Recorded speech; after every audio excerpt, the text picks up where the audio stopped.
Diterpa angin kencang disertai hujan lebat, pasar Unggas di Sleman, Yogyakarta roboh. Sejumlah sepeda motor milik pedagang sempat tertimpa reruntuhan bangunan.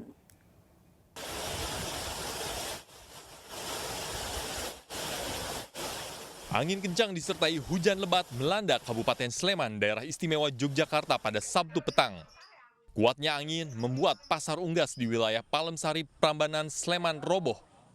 Peristiwa tersebut juga sempat mengakibatkan sejumlah sepeda motor milik pedagang tertimpa bangunan pasar semi permanen yang terbuat dari baja ringan. Diketahui robohnya pasar ini baru pertama kali terjadi. Kini hal tersebut telah dilaporkan petugas pasar kepada dinas terkait untuk segera ditindaklanjuti. Kita akan menunggu hasil rapat koordinasi ke dinas perindak. Nanti hasil seperti apa, kita tunggu saja.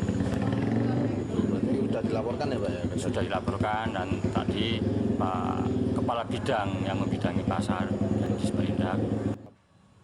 Tidak ada korban jiwa akibat robohnya pasar Unggas tersebut.